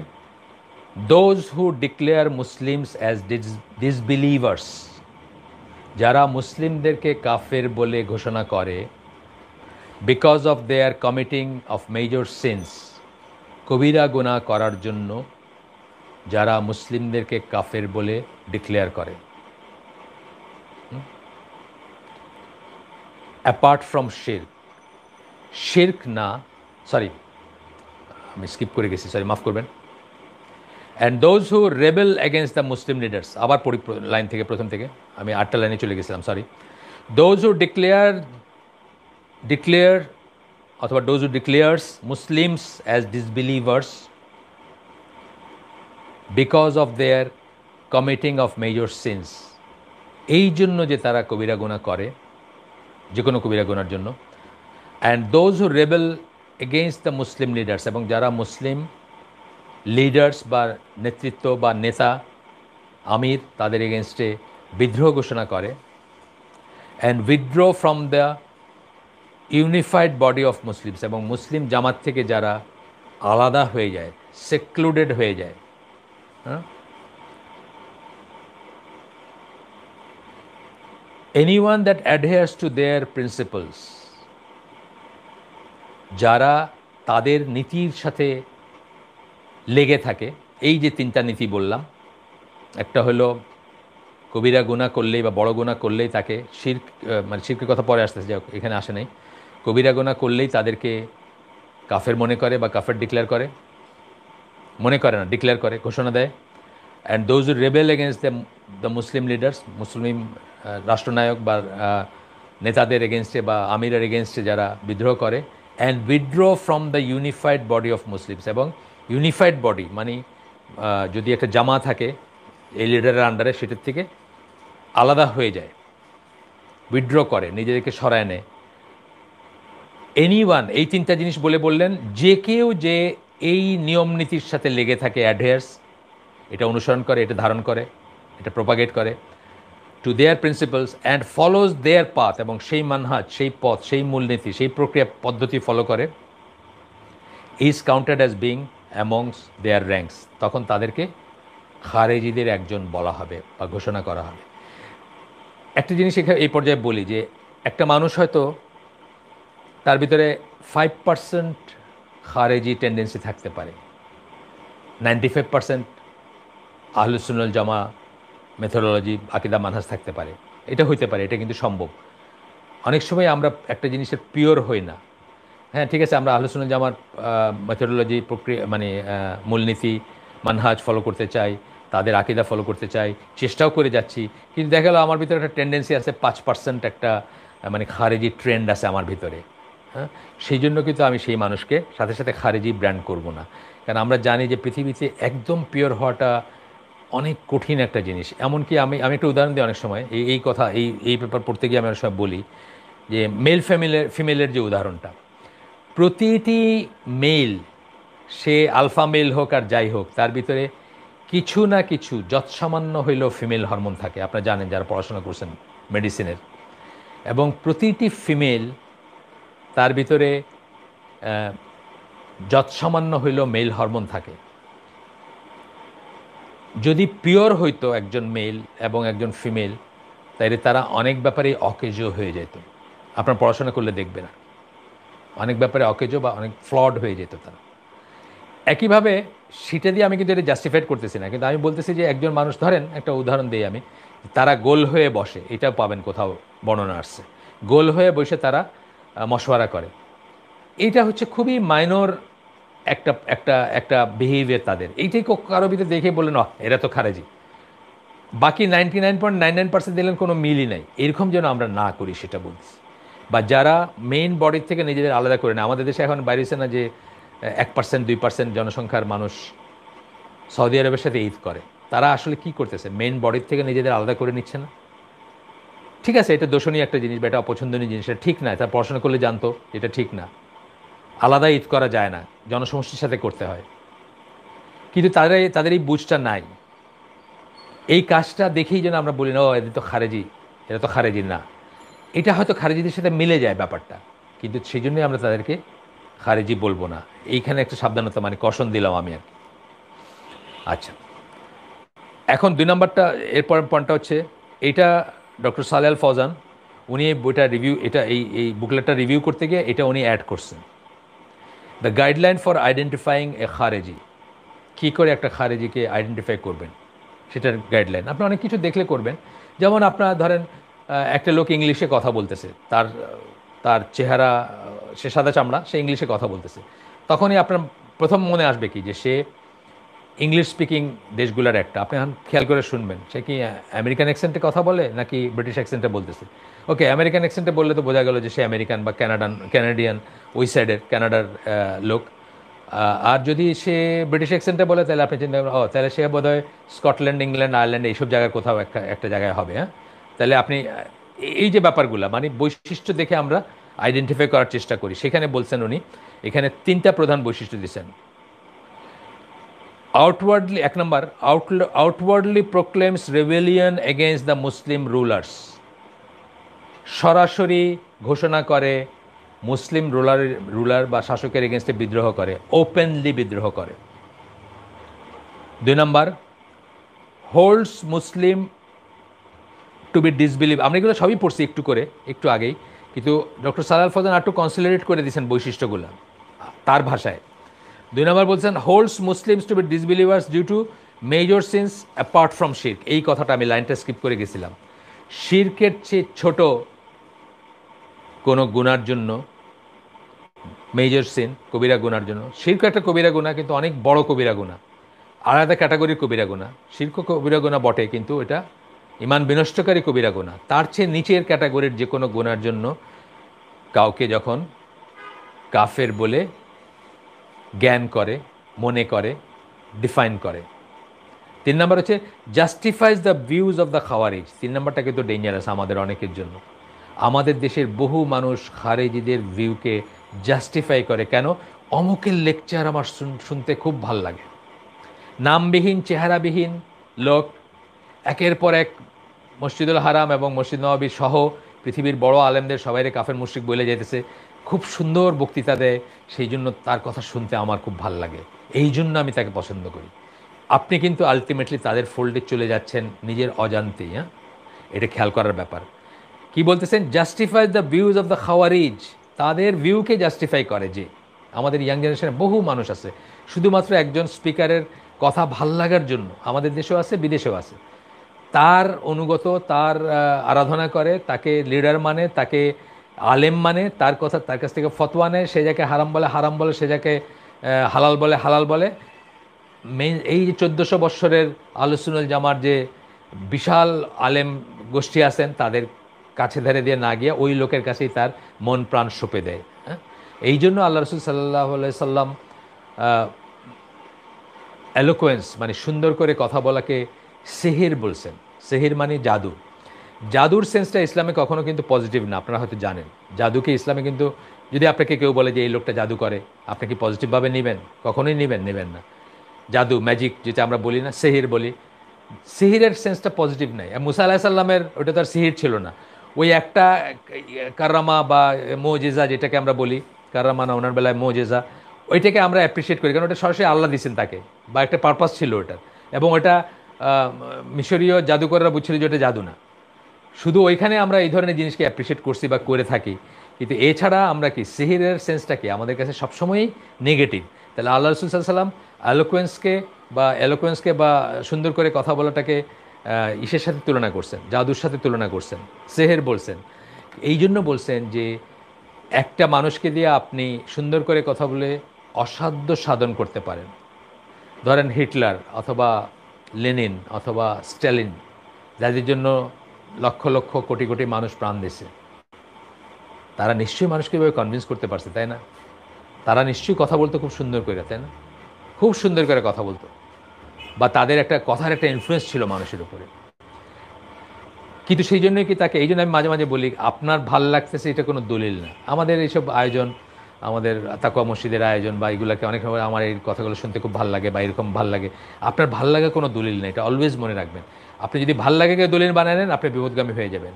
আপনি আপনি বড়সড় গুনার ভিতর বা বড়সড় কী বলবো ডেভিয়েশনের ভিতর পড়ে যেতে পারেন যদি ভাল লাগে আপনার দলিল বানায় নেন। বাংলাদেশে এই খোমেনির বিপ্লবের পরে বাংলাদেশের ইসলামপন্থী দল, মুখ্য ইসলামপন্থী দল, শিয়াদের লিটারেচার মানুষজন এদেরকে এই দেশে খুব তোয়াজ করতে শুরু করলো। আজকে কিন্তু একটা সাইজেবল শিয়া পপুলেশন আছে সুন্নিদের ভিতর থেকে যারা ডেভিয়েটেড হয়ে শিয়া হয়ে গেছে। কেন? কথা শুনতে খুব ভালো লাগছে। আমার মা ছোটোবেলায় দেখছি বিশ্বাস সিন্ধু পড়তে পড়তে কাঁদতো, বিশ্বাস সিন্ধুর ঘটনা পড়তে পড়তে কাঁদতো। ওই মিথ্যা কথাগুলোকে সত্যি মনে করতো, সুন্দর করে লেখা, তার হার্টটা টাচ করে, ওইগুলোকে সে সত্যি মনে করতো। নজবিল্লা, তাদের জ্ঞান ছিল না হয়তো, কিন্তু আপনার আমার তো কোনো অজুহাত নাই। হ্যাঁ, 3 নম্বর পয়েন্টটা আবার পড়ি। জাস্টিফাইজ দ্য ভিউ অফ দ্য খাওয়ারিজ। খাওয়ারিজদের যে দৃষ্টিভঙ্গি সেটাকে জাস্টিফাই করে, মনে করে সেটা ঠিক। কত সুন্দর করে কথা বলছে, এইটাই ঠিক। হ্যাঁ, কি বলে এই ফেসবুক জিহাদ, ইনস্টাগ্রাম জিহাদ, ইউটিউব জিহাদ। And considers it permissible to shed the blood of Muslims. এবং মনে করে মুসলিমদের রক্ত ঝরানো জায়েজ। মুসলিমদের রক্ত, এক মুসলিমের রক্ত আরেক মুসলিমের জন্য হারাম, তাই না? কাফের আর মুসলিমের প্রধান তফাৎটাই কিন্তু হচ্ছে এই জায়গাতে। ইন দ্য নেম অফ জিহাদ, জিহাদের নামে মুসলিমের রক্ত প্রবাহিত করাকে জায়েজ মনে করে। ইন দ্য ওয়ে অফ আল্লাহ, আল্লাহর পথে। জিহাদ ইন দ্য ওয়ে অফ আল্লাহ, জিহাদ ফি সাবিলিল্লাহ নামে মুসলিমের রক্ত ঝরাইতে ধরানোকে জাস্টিফাইড মনে করে, হ্যাঁ, যথাযথ মনে করে, সঠিক মনে করে, পারমিসিবল মনে করে। And in the name of changing an evil, এবং একটা খারাপকে বদলানোর নাম করে এটা করে। এটা খোমেনির রেভলিউশন হোক আর পরবর্তীতে বা আগে যত রেভলিউশন নামের, মোহাম্মদ আসাদ বলছেন বা অন্য অনেক মুসলিম স্কলাররা বলেন যে রেভলিউশন শব্দটা ইসলামে নাই আসলে। আপনি দেখেন পড়াশোনা করে, আমি আপনাকে চ্যালেঞ্জ ছুড়ে দিলাম, যিনি শুনতেছেন আমার কথা, পড়াশোনা করে দেখেন রেভলিউশন শব্দটা ইসলামে নাই। রেভলিউশনের কনসেপ্টটা যেটা আর কি, যেখানে আমাদের দেশে এই নতুনভাবে রেভলিউশন আসছে কোথার থেকে? খোমেনির বিপ্লব থেকে আসছে। খোমেনির রেভলিউশনের সাথে কি কোনো মুসলিম একমত হইতে পারে? কখনো পারে? আপনি পড়াশোনা করে দেখেন একটু, পারেন কিনা। রেভলিউশনের কোনো কনসেপ্ট নাই। In the name of changing evil, এই যে ইভিলটা ওই রাসূল সাল্লাল্লাহু আলাইহি ওয়াসাল্লাম বলে দিচ্ছেন না, সাহাবীরা যখন বললেন যে তরবারি ধরবো না, আমরা তরবারিতে ঠিক করবো না, বলছেন না, খারাপ জিনিস দেখবা, অপছন্দ করবা, মানে অ্যাগ্রি করবা না, পারলে ডিনাউন্স করবা, কিন্তু তরবারি ধরবা না যতক্ষণ নামাজ পড়ে, যতক্ষণ সে নামাজ পড়ে। Then these are all factors of identifying the খাওয়ারিজ। তাহলে এইগুলা হচ্ছে খাওয়ারিজদের চেনার বৈশিষ্ট্য। আপনি দেখেন, আমি ক্লাসিক একটা উদাহরণ দেই মিশরে কে ছিল? গামাল আব্দুল নাসের। খুবই খুবই ছিল। গামাল আব্দুল নাসের সম্বন্ধে অনেক জোক আছে। কমিউনিস্ট বানাতে চাইছিল মিশরকে, যাই হোক অনেক মানুষ মারছে সে, বা অনেক মানুষকে অত্যাচার করছে, অনেক কিছু করছে, মুসলিম ব্রাদারহুড বা আরও অনেকরে মানে ফাঁসিতে ঝুলাইছে, অনেক কিছু করছে, অনেক খারাপ কাজ করছে, ঠিক আছে। ওর সম্বন্ধে তো জোক আছে যে সে নাকি ছদ্মবেশে একদিন সিনেমা হলে গেছিল সিনেমা দেখতে। ইজিপ্টে তো সিনেমা চলেই, তো তখন ওই ন্যাশনাল অ্যান্থেম সিনেমা হলে হইতো আর কি, জাতীয় সঙ্গীত, সবাই দাঁড়ায়, তো দাঁড়ায় এই করে, আর জাতীয় সঙ্গীতের আগে পিছে আপনার ওই নাসেরেরই দেখাইতেছে, নাসেরের বক্তৃতা দেখাইতেছে, সবাই তালি মারতেছে। তো সে তার অভ্যাসবশত আর কি, সে যেহেতু সে নিজে প্রেসিডেন্ট বা এই অভ্যাসবশত সে আর তালি মারে নাই ওই দিন, বা তালি মারে নাই। তো পাশের থেকে একজন গুতা মারছে যে এই তালি মারো, এই নাসিরের লোক দেখতেছে হয়তো, অর্থাৎ ওই মানে গোয়েন্দা সংস্থা দেখতেছে, তাইলে কিন্তু খবর আছে, এই ধরনের লোক ছিল আর কি সে, মানে এটা একটা জোক হইলেও এটার ভিত্তি আছে। তো যাই হোক, নাসিরকে সরায় কে আসলো, নাসিরের পরে কে আসলো? আনোয়ার সাদাত। সে এসে কী করলো? ইসরায়েলিদের সাথে চুক্তি করে ফেললো। আচ্ছা ঠিক আছে, ইভিল সে, তারে মাইরে ফেললো। মাইরা কে আসলো? হোসনে মোবারক এমনই জাতাকলে রাখলো তাদের। হোসনে মোবারক গিয়া অল্প সময়ের জন্য যে রেভলিউশন, আরব স্প্রিং ধরে রাখতে পারলো না, এটা পারবে না, মানুষ যখন ইমানদার না সেটা পারবে না। তারপরে কে আসছে? সিসি। প্রত্যেকটা পরিবর্তন, একটা পরিবর্তন থেকে আরেকটা পরিবর্তন কিন্তু ওয়ার্স এবং ওয়ার্স্টের দিকে গেছে। এইটা বলতেছে না, এটা বলতেছি আমি আর কি। এখানে ইভিল সরানোর নামে আমরা যেগুলো করছি, দেখেন আমাদের দেশে যারা জিহাদের নামে 300-350 জায়গায় একসাথে হাতবোমা বিস্ফোরণ করছিলেন, তারা আসলে আমাদের দেশে কি করে গেছেন? আমাদের দেশকে কম করে 100 বছর, ইসলামিক সেন্সে 100 বছর পিছায় দিয়ে গেছেন। যে যে সময় সম্পদ শ্রম মেধা তারা ওটাতে ব্যয় করছেন, এটাতে যদি তারবিয়া তাসফিয়া করতেন, মানুষকে যদি শিক্ষিত করতেন, তার ভিতরে আলেম ছিলেন, তারা যদি মেইন স্ট্রিম আলেমদের সাথে মিলে যদি মানুষকে দিন শিক্ষা দিতেন, তাইলে হয়তো আমরা 50 বা 100 বছর পিছিয়ে যেতাম না। এখন আপনি একটা দোয়ার বই হিসনুল মুসলিমেরও একটা জেহাদি বই হয়ে গেছে, একজন Muslim is not safe to travel with a Hisnul Muslim. এই অবস্থাটা কারা করে গিয়েছেন? তারা করে গেছেন। কাদের প্ররোচনায় করছেন? ডেফিনেটলি বেনিফিশিয়ারি যারা। বেনিফিশিয়ারি কারা? ইসলামের শত্রুরা। Simple equation. একটা দেশ যদি ইসলামিক্যালি 100 বছর পিছায় দেয়, বেনিফিশিয়ারি কারা? কাফেররা, মুশরিকরা, ইসলামের শত্রু যারা তারা। এটা বুঝতে গেলে পিএইচডি করার দরকার নেই। আচ্ছা, আপনার দেয়ার অ্যালাসিস মানে হচ্ছে ওরফে আর কি কি নামে তাদেরকে চেনা যায়, এটাও নাসারুল আকেলের বই থেকে দিচ্ছেন এখানে। দ্য মুহাক্কিমা, দেখবেন আমাদের দেশে অনেকেই বলে ইয়াং পোলাপান, আমি তহিদ হাকিমিয়াটাকে প্রেফারেন্স দেই। হ্যাঁ, এইখান থেকে হাকিম হুকুম এখান থেকে আসছে মুহাক্কিমা।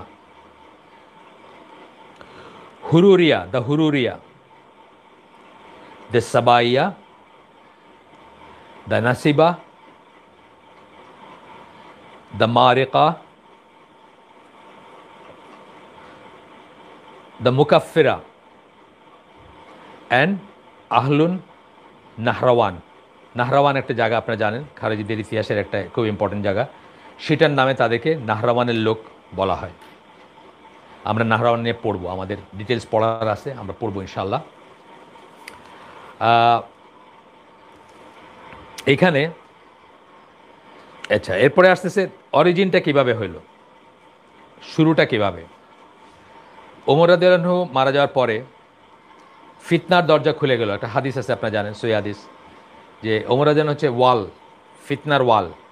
তার মৃত্যুর সাথে সাথে ফিতনার দরজা ভেঙে যাবে বা খুলে যাবে, মানে জাস্ট ফ্ল্যাট গেটের মতো খুলে যাবে। অ্যাজ মেনশন ইন দ্য হাদিস, ফিতনার যে হাদিসটা আছে বা এই ওমর রাদিয়াল্লাহু মৃত্যু নিয়ে যে বা তার অবসান নেওয়া, খিলাফতের অবসান নিয়ে যে হাদিসটা আছে সেটাতে সামারি বলতেছে আমরা, টেক্সট না। Then with the murder of the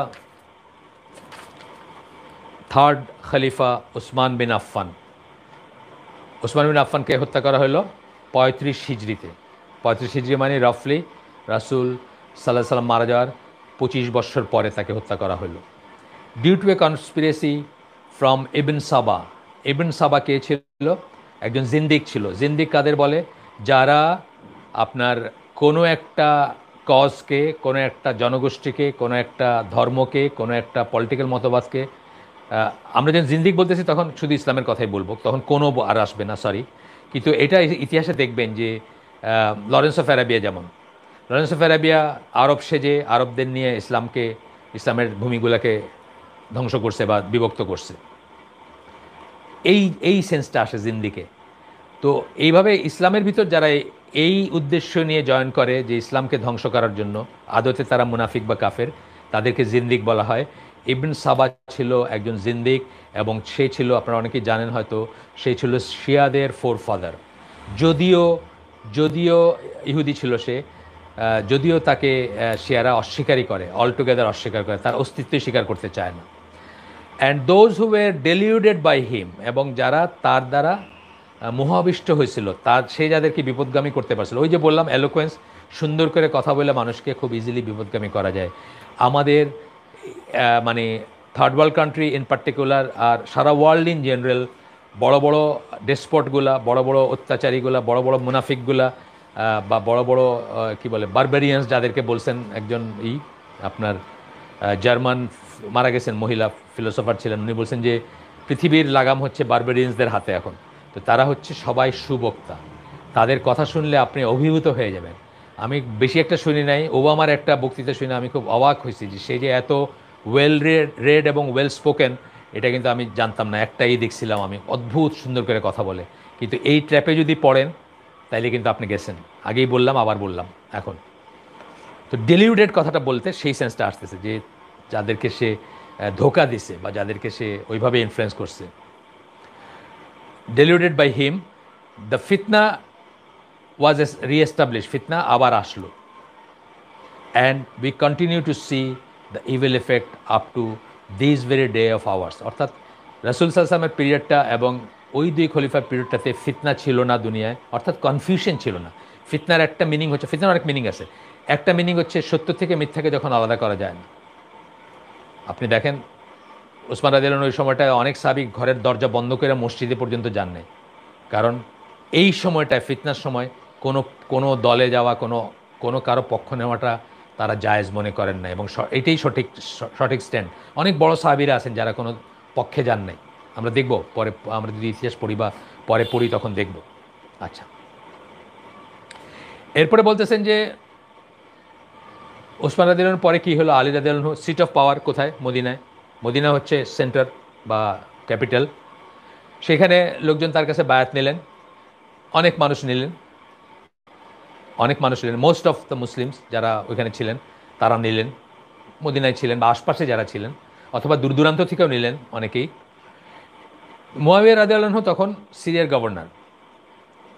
তিনি এবং সিরিয়ার মানুষজনরা তারা কিন্তু বায়াত বা এলিজিয়েন্স করলেন না, মানে বায়াত দিলেন না বা তাকে আনুগত্য প্রকাশ করলেন না। বায়াত যে সবসময় হাতে হাতে নিতে হবে এমন কথা নাই, আমরা জানি এটা সম্বন্ধে, বায়াত নিয়ে আমরা পড়াশোনা করলে দেখব যে বায়াত হচ্ছে যারা প্রেজেন্ট আছেন বা এনাফ সংখ্যক মানুষ, কতজন বায়াত নেবেন এটাও কিন্তু একটা প্রশ্ন, মানে একটা জানার ব্যাপার, একটা জ্ঞানের ব্যাপার। কেউ কেউ বলছেন যে 40 জন, তবে এই ম্যাজিক নাম্বারে কোনো ভিত্তি নাই, এটা জাস্ট আপনার কনজেকচার। কেউ কেউ বলছেন যে একজন নিলিত হয়, আবু বকর রাদিয়াল্লাহু আনহুর বায়াত প্রথমে তো ওমর রাদিয়াল্লাহু আনহু নিয়েছিলেন, সেটাও স্কলাররা সাপোর্ট করেন না, কারণ সেই বায়াত এনাফ হয় নাই। সেকেন্ড টাইম আবার বায়াত নেওয়া হয়েছে যখন সাইজেবল সংখ্যক সাহাবী সেখানে ছিলেন, তবেই কিন্তু উনি এস্টাবলিশ হয়েছেন বা ওনার পাওয়ারটা কনসলিডেটেড হয়েছে। তো কতজনের বায়াত? যতজন বায়াত নিলে, এরকম সংখ্যা নাই, যতজন বায়াত নিলে এনাফ হবে বা এস্টাবলিশ হবে তার এইটা, ততজন হইলে এনাফ। বাকিরা কি করবেন? বাকিরা এখন ধরেন সিরিয়া যারা ছিলেন তখন, তারা কি সিরিয়া থেকে ওই জায়গায় ছেড়ে চলে আসবেন বায়াত নিতে? না, আনুগত্য জানাবেন থ্রু মেসেঞ্জার্স, থ্রু সাম আদার ওয়ে জানাবেন, এটাই ছিল। কিন্তু মুয়াবিয়া রাদিয়াল্লাহু আনহু সেটা করলেন না, তিনি এবং তার সাথে সিরিয়াতে যারা ছিলেন তারা করলেন না। রিজন দেখাইলেন যে তারা চান আগে ওসমান বিন আফফানের হত্যাকারী যে বা হত্যার ঘটনার বিচার হোক, যারা রেসপন্সিবল তাদেরকে বিচারের কাঠগড়ায় দাঁড় করানো হোক। তখন আলীর জবাবে বললেন বা বলতেন যে আগে বায়াত নাও, এবং বায়াত নেওয়ার পরে আমার সেই ক্যাপাবিলিটি হোক, সেই ক্ষমতা আসুক, বা সেইভাবে আমি কনসলিডেট করি, সুসংহত করি আমার খেলাফাকে, এবং তখন আমি তাদেরকে মানে সুবিচারের ভিত্তিতে করব, মানে তাদেরকে বিচার করব। আলী রাদিয়াল্লাহু আনহু কিন্তু বিচার বুদ্ধি, বিচক্ষণতা খুব সাংঘাতিক ছিল, আপনারা জানেন হয়তো, অনেক ঘটনা আছে তার এসব নিয়ে। আচ্ছা, মানে উনি এটা মিনি করছেন, এটা মানে কথার কথা বলেন নাই, কিন্তু সত্যি কথা একটা, মানে ওসমান রাদিয়াল্লাহু আনহু হত্যার পরবর্তী সময়টা যে পড়েন হিস্ট্রিতে, দেখবেন যে নোম্যান্স ল্যান্ড টাইপের একটু হয়ে গেছিলো জায়গাটা, বা ওই সময়টাও উনি বেঁচে থাকতে, ওনার মৃত্যুর আগ পর্যন্ত একটা নোম্যান্স ল্যান্ড মার্কা হয়ে গেছে, মানে একটা কনফিউশন, কী বলবো, মানে আমাদের দেশে যেমন অ্যানার্কি যখন হয় তখন যেসব হয় আর কি, যে একটা ধরেন এটার সাথে তুলনা করা যায় ওই 15 আগস্টের পরবর্তী সময়টা, আজকে একজন জানতেছেন যে এনার কাছে মানে ক্ষমতা, কালকে জানতেছেন আরেকজনের কাছে। এই এই এই সৈন্যবাহিনীর একটা অংশ দেখতেছেন অমুকের সাপোর্টার, একটা অংশ দেখতেছেন অমুকের সাপোর্টার, এই ধরনের একটা মানে চেহারা আর কি, অত্যন্ত কেওস অ্যান্ড কনফিউশনের সময় আর কি। যাই হোক, তো এরপরে আপনার এছাড়া আয়েশা রাদিয়াল্লাহু আনহা, তালহা এবং জুবায়ের দুজনই তার আত্মীয়, তাদেরকে নিয়ে বাসরার দিকে মার্চ করলেন। কী জন্য? ওই একই কথা, তারাও সুবিচার চাইলেন যে আগে খলিফার হত্যার বিচার করা হোক, তারপরে অন্য কিছু, তারাও করলেন। আলী চেষ্টা করলেন যে তাদেরকে কনভিন্স করতে, এবং মোটামুটি এক ধরনের, আমি ডিটেলসে যাচ্ছি না, হিস্ট্রির বই পড়বেন আপনারা, মোটামুটি এক ধরনের একটা সমঝোতা টাইপের হইল। কিন্তু পরে দেখা গেল যেটা হয়, ওই যে দৈত্যের গল্প আমরা শুনছি না, যে দৈত্যরা ঘুমাইছিল, আর ওই মানুষ কী করলো, এক দৈত্যের গালে এমনভাবে চড় মারলো যাতে অন্য দৈত্য, যার গালে চড় মারলো সে মনে করলো ওই দৈত্যটা মারছে, তখন সে ওর গালে একটা চড় মারলো, আস্তে দুজনের মারামারি লেগে গেলো, মারামারি লেগে দুজনে মরে গেলো। এই ধরনের রূপকথার গল্প আমরা জানি না, সেই ধরনের ব্যাপার হলো। এই এক পাশ থেকে কিছু তীর মারলো বা অ্যাটাক করলো, অন্য পাশ থেকে অ্যাটাক করলো, এবং এরপরে ফুল স্কেল যুদ্ধের রূপ নিল সেটা, অলমোস্ট ফুল স্কেল যুদ্ধ, যদিও এবং আয়সা রাদিয়াল্লাহু আনহা একটা ইসের উপর ছিলেন, উটের উপর ছিলেন, যে জন্য জঙ্গে জামাল বলে অনেকে, বা ব্যাটল অফ দ্য ক্যামেল বলা হয় এটাকে। এবং তালহা জুবায়ের সহ, তালহা জুবায়ের তো মারা গেলেনই, এরা কিন্তু আশারা মুবাশশিরা সাহাবী। আরও কে 10,000 মতো, ইচ গ্রুপ 2 সাইড থেকে 10,000 করে সাহাবিরা, মসজিদ সাহাবি, কিছু তাবেইও থাকতে পারেন, বাট অনেক সাহাবি ছিলেন তাদের ভিতরে, তারা মারা গেলেন, শহীদ হইলেন বা মারা গেলেন। এই এদেরকে যখন মানে নিয়ন্ত্রণ এদের উপর প্রতিষ্ঠিত হওয়ার পরে আলী রাদিয়াল্লাহু আনহু মুয়াবিয়া রাদিয়াল্লাহু আনহুকে তার আনুগত্য প্রতিষ্ঠা করার জন্য, তাকে ফেস করার জন্য রওনা হইলেন সিরিয়ার দিকে, এবং তার সাথে যারা সিরিয়াতে আছেন সবাই। এটা আসলে একটা তখনকার, বা এখনও তাই আসলে, বেসিক্যালি এখনও তাই। আপনারা জানেন যে মাঝখানে এই যে জিয়াউর রহমানের মৃত্যুর পরে একটা একটা একটা সিচুয়েশন হয়েছিল না, যে চিটাং এর একটা সেনাবাহিনীর গ্রুপ, ঢাকার একটা গ্রুপ, অ্যাজিভ তারা যুদ্ধে মানে জড়ায় পড়বেন, এরকমের একটা ক্ষীণ সম্ভাবনা হইলেও দেখা দিয়েছিল। তখন আসলে সিট অফ পাওয়ারকে ঢাকার কর্তব্য তখন কি, ওই অংশের উপরে নিয়ন্ত্রণ প্রতিষ্ঠা করা। আমরা শেষ করে দিব ইনশাআল্লাহ। আমরা 1 ঘন্টা আমাদের হয়ে গেছে, যদিও এই সময়টা হয়তো অনেকে জানতেন না, অনেকে হয়তো মিস করবেন, তারা দেখে নেবেন পরে ইনশাআল্লাহ। আমরা সুবিধার জন্যই করছি, এবং মনে করি এই টাইমটাই বেটার টাইম সব দিক দিয়ে এখনকার জন্য, শীতের দিন যতদিন আসে, বা শীত আসতেছে সামনে, ছোট দিন আসতেছে। আমরা 3-4 মিনিটের ভিতরে শেষ করে দিব ইনশাআল্লাহ। এগুলো জানা উচিত আপনাদের, এগুলো পড়বেন। রিকমেন্ডেড বই 3 খণ্ডে হিস্ট্রি অফ ইসলাম, দারুস সালামের বই, নাজিবাবাদী বলে এক লোকের কম্পাইল করা বই। এটাকে আবার মুবারকপুরি, যিনি রাহিক আল মাকতুম লিখছেন, তিনি আবার এটাকে এডিট করছেন, এবং মাশাল্লাহ ভালোই বইটা। অনলাইন পাওয়া যায়, পিডিএফ পাওয়া যায়। এবং দারুস সালামের বই ঢাকায় দারুস সালামের আউটলেটও আছে, সেখানে হয়তো আসল বইটাই কিনতে পারবেন। এবং এটা একটা কালেক্টেবল বই। আমি মনে করি যে কোনো লাইব্রেরি, যে কোনো শিক্ষা প্রতিষ্ঠান অথবা নিজের বাসায় থাকা উচিত। তো গেলেন যে তার এখন আলী রাদিয়াল্লাহু আনহু এই ব্যাপারটা, এই যে ওসমান রাদিয়াল্লাহু আনহুর হত্যার বিচার চাইছেন যে মুয়াবিয়া, এটাকে উনি একটা অ্যাক্ট অফ মানে রেবেলিয়ন, বিদ্রোহ হিসাবে দেখছেন। এবং ঠিকই আছে, আলী রাদিয়াল্লাহু আনহুর বুঝকে আমরা অস্বীকার করি না, বিদ্রোহ হিসাবে দেখছেন। যদিও আমরা বলছি আগে যে সাহাবীদের সমালোচনা করব না আমরা। হ্যাঁ, একটা উদাহরণ দেয়, এটা বোধহয় তবলিগের লোকরা দেয়, আমার ঠিক মনে নেই এটার দলিল আছে কিনা, তাও আমি জানি না। যে একটা মসজিদের সামনে একটা লোক চিন্তা করলো যে এই মসজিদের যদি কেউ উট নিয়ে বা বাহন নিয়ে নামাজ পড়তে আসে, সে কোথায় বেঁধে রাখবে। সে একটা খুঁটি গাড়লো, যে এখানে মানুষ রশি দিয়ে উটটাকে বেঁধে নামাজ পড়তে ঢুকবে, আগের দিনের কথা। আরেকটা লোক এসে সেটা হোঁচট খেয়ে সেই খুঁটিটা উঠায় ফেলাই দিল, যে এখানে তো সবাই হোঁচট খাবে, মুসল্লিরা। দুজন মানুষ কিন্তু অপোজিট কাজ করছে, কিন্তু দুজনই কিন্তু ইসলামের জন্য করছে, বা আল্লাহকে ভালোবেসে করছে, বা সঠিক মনে করছে বলে করছে। সাহাবীদের সম্বন্ধে আমরা এই ধরনের ধারণা রাখবো। হ্যাঁ, সাহাবীদের সম্বন্ধে আমরা ভালো ধারণা রাখবো। তাদের হয়তো বাইরের থেকে কেউ দেখলে, বা হয়তো চুলচেরা বেচারে একজনের অ্যাকশনটা ঠিক ছিল না, কিন্তু নিয়া যেটাকে আমরা বলি, বা কেন করছেন সেই মোটিভটা কিন্তু তাদের বেলায় আমরা ধরে নিব যে দুজনেরটাই সঠিক মোটিভ ছিল, এবং তাদের সমালোচনা আমরা করব না।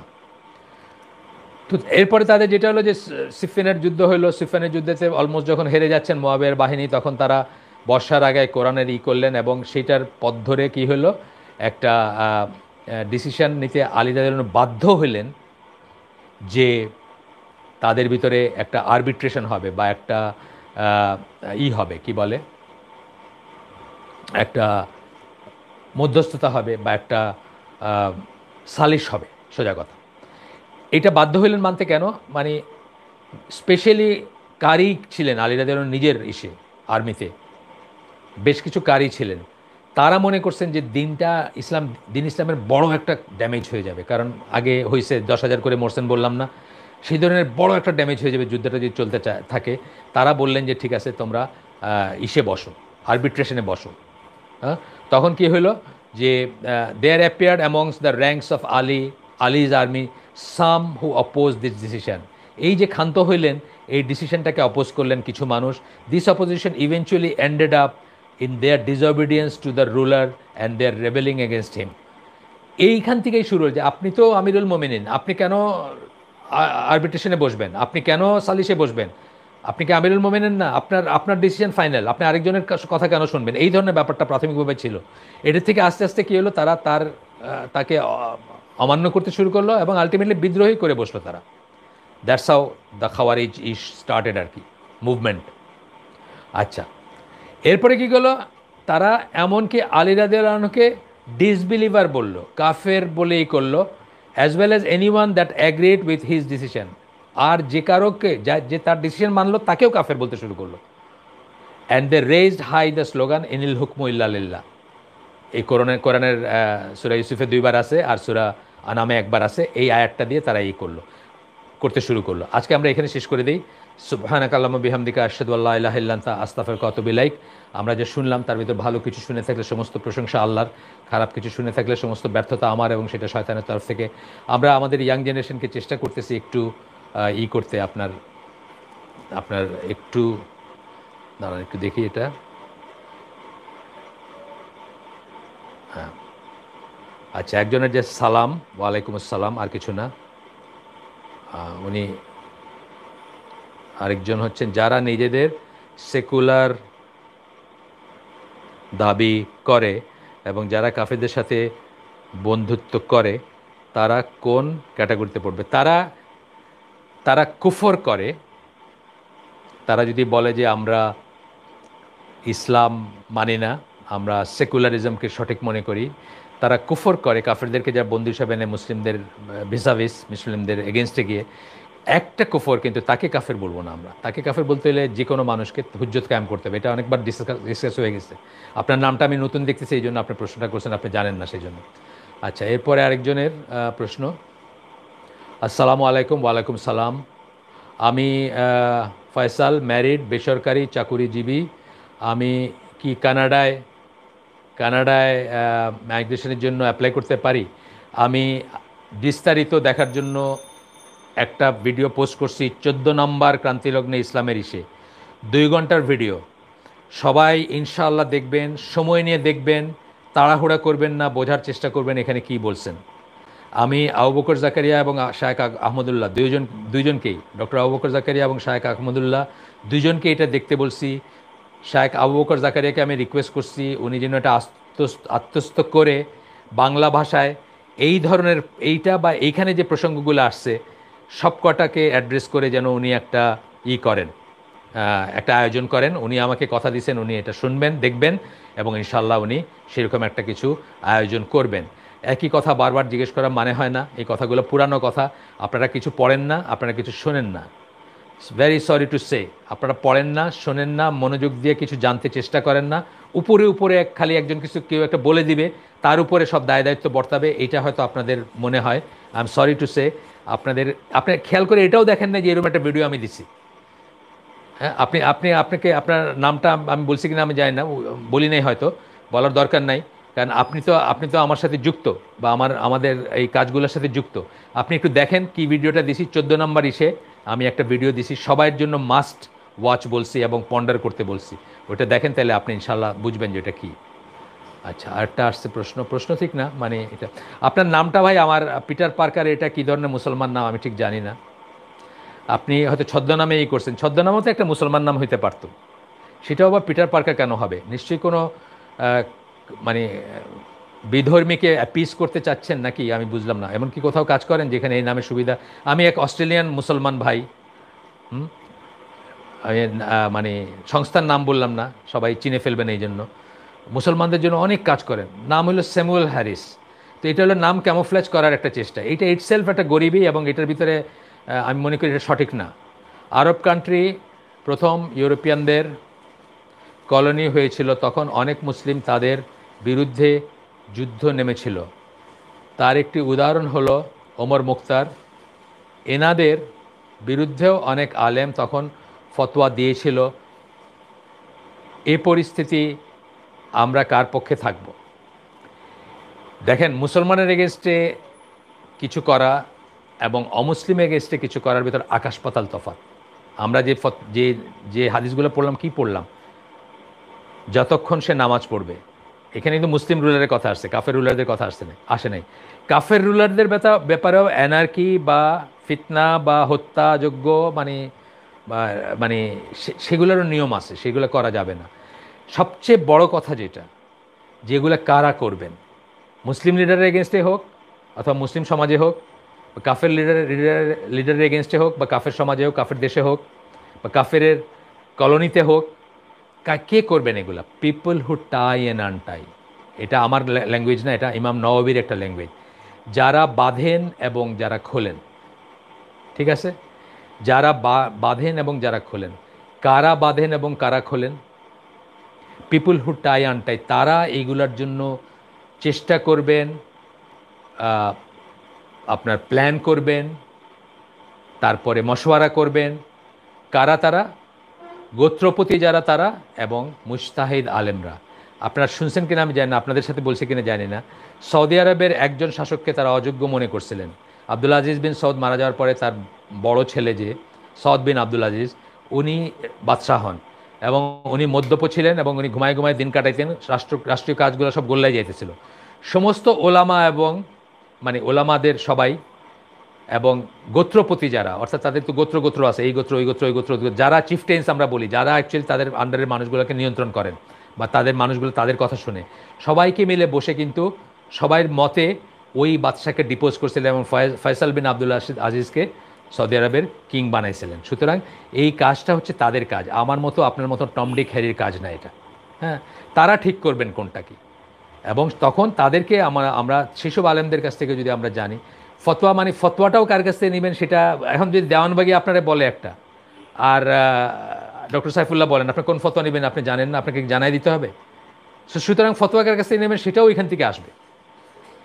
ঠিক আছে, এখন কি সোহেল রানা ব্লগ, আসসালামু আলাইকুম sir, we respect and love you. আলহামদুলিল্লাহ, রেসপেক্ট অ্যান্ড লাভ, ঠিক আছে। আপনার কি জানতে চাই? আপনার অনুবাদ করা বই চাই, এটা তো মেইলে যোগাযোগ করেন, এখানে তো আর চায় লাভ নাই, এখানে কিভাবে আপনাকে দিব বা পাঠাবো? মেইলে যোগাযোগ করেন, মেইলের ঠিকানাটা ওদের কাছ থেকে নিয়ে নেন, এই তাকওয়া মসজিদের কাছ থেকে। আজকের জন্য তো আমাদের আয়োজন একটা আছে, দাম এটা দেখে নেই। বর্তমানে বাংলাদেশে একজন আলেম অন্য একজন আলেমকে সরাসরি খারেজি বলে, এ ব্যাপারে আপনার মন্তব্য কি? আমার এটা জানা নাই কোন আলেমকে বলে। আলেম কাকে বলবেন, খারেজিদের ক্যারেক্টারিস্টিক্স তো আমরা পড়তেছি, তো এইখান থেকে আপনি বুঝতে শুরু করবেন। আপনি একজন আলেম আরেকজনকে বলতেছেন, আমি জানি না কে কাকে বলছেন, কিন্তু আলেম কাকে বলবেন, কন্টেম্পোরারি আলেমরা যাদেরকে আলেম বলেন। হ্যাঁ, মঞ্জুর ভাইয়ের ইনসিডেন্টের সময় আমাদের গ্রুপে একজন দিছেন, আমি জীবনে তার নাম শুনি নাই, আমি তার সার্চ দিলাম যে সে কে, কী বিশ্রী ভাষায় সে মঞ্জুর ভাইয়ের সমালোচনা করছে। আমি তার নাম শুনি নাই কোনোদিন, আমি বুঝতেছি সে একেবারে একটা মানে মানে বাজাইরা প্ল্যাটফর্মের লোক আর কি। সে কি বিশ্রী ভাষা, একটা মেথোডোলজি আছে না, একটা আলেমের সমালোচনা করার মেথোডোলজি আছে। আমি তার নামে যে সার্চ দিলাম, একজনের ছবি আসে, একটা ইসেও তার কোনোই আসলো না। গুগলে দিলাম, দিলাম যে আমি হয়তো চিনি না, সে তো বড় কেউ। সো আলেম কাকে বলবেন? কন্টেম্পোরারি আলেমরা যাকে আলেম বলেন, আলেমের ডেফিনেশন কোত্থেকে আসছে? কন্টেম্পোরারি আলেম, এটা একটা সিলসিলা আছে, মানে একজনের পর একজন। যেমন ধরেন ইবনে আব্বাসের ছাত্র মুজাহিদ, ইবনে আব্বাস যখন তাকে করলেন, তাকে অ্যাপ্রিসিয়েট করলেন, তার সাথে তাকে শিক্ষা দিলেন, তাকে এন্ডোর্স করলেন, আপনি বুঝলেন যে ইবনে আব্বাস আলেম, তার থেকে আপনি বুঝলেন যে মুজাহিদ আলেম। এইভাবে আসবে। যে কেউ নিজের আলেম করলেই তো হইল না, সেটা আমার জানা নেই কে বলছেন, আপনিই বুঝবেন। আপনি এই খাওয়ারিজদের চরিত্রটা দেখেন, দেখে বুঝবেন যে দুজনের একজন হয়তো ঠিক, যিনি হয়তো একজন ভুল করে একজনকে খাওয়ারিজ বলতেছেন, তাইলে সেটাও আপনার চোখে ধরা পড়বে। কোন আলেমের কথা শুনবেন এই চয়েসটা কিন্তু আপনার। এখানে আপনি আল্লাহর সামনে একা দাঁড়াবেন এবং আল্লাহর কাছে জাস্টিফাইড করতে হবে যে কেন অমুকের কথা শুনছিলেন। আপনার কথা আমার শুনতে খুব ভালো লাগে, এটা কোনো দলিল না। আমি এই আলোচনারই শুরুর দিকে বললাম, ভাল লাগাটা, আপনার ভাল লাগাটা কোনো দলিল না। সুতরাং সেই ক্রাইটেরিয়াতে যদি আপনি আলেমের কথা শুনেন, তাহলে আপনি ঠিকই আছেন। আমরা শেষ করে দেই, অনেকক্ষণ হয়ে গেছে। আসসালামু আলাইকুম ওয়া রাহমাতুল্লাহি ওয়া বারাকাতুহু। এটাই শেষ কোয়েশ্চেন ছিল, আর কোনো কোয়েশ্চেন নাই। আমরা আজকে যেখানে শেষ করলাম সেখান থেকে নেক্সট দিন শুরু করব। 58টা বৈশিষ্ট্য এখানে বলছেন, আমরা বলছি যে আমরা সব পড়বো না, আমরা ওই প্রথম দিকে আসি, এখনও মানে সূচনা পর্বে আসি। বৈশিষ্ট্যগুলোতে আমরা এখনও ঢুকি নাই। বৈশিষ্ট্যগুলো শুনেন, ইনশাআল্লাহ পরিষ্কার হবে অনেক কিছু। আসসালামু আলাইকুম এগেইন, আসসালামু আলাইকুম রহমতুল্লাহি ওয়া বারাকাতুহু।